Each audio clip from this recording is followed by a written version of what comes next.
Who were the Nephilim in the Bible?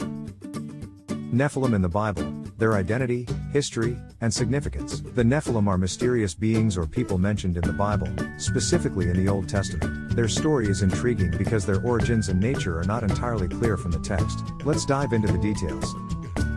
Biblical references. 1. Genesis 6:1-4, ESV. Greater than when man began to multiply on the face of the land and daughters were born to them. The sons of God saw that the daughters of man were attractive, and they took as their wives any they chose. Then the Lord said, My spirit shall not abide in man forever, for he is flesh, his days shall be 120 years. The Nephilim were on the earth in those days, and also afterward, when the sons of God came in to the daughters of man and they bore children to them. These were the mighty men who were of old, the men of renown. 2.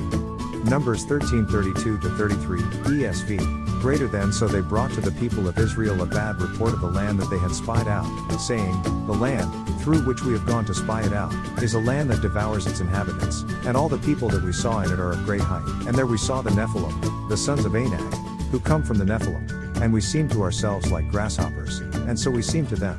Interpretation and history. Origins and identity.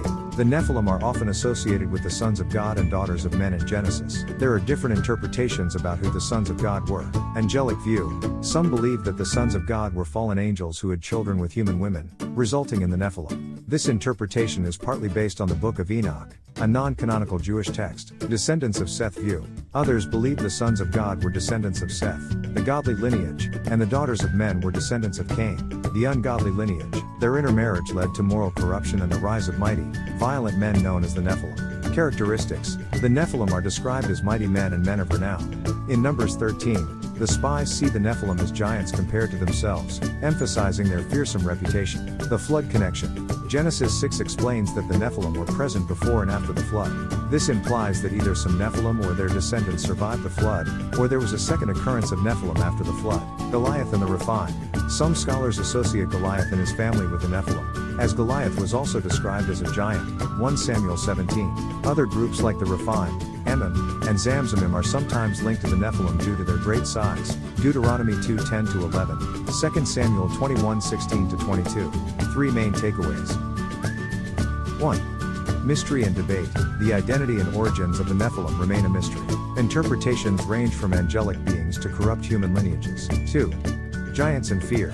The Nephilim were perceived as giants, striking fear into the Israelites and influencing their decision to not enter Canaan immediately. 3. Moral corruption and judgment. Their presence is linked with the moral corruption that preceded the flood, serving as a prelude to divine judgment. By studying these enigmatic beings, we uncover the layers of biblical storytelling that span history, theology, and human imagination. Greg Gaines. Father, grandfather, minister, missionary, deacon, elder, author, digital missionary, foster parents. Welcome to our family. https://jesusleadershiptraining.com/about us/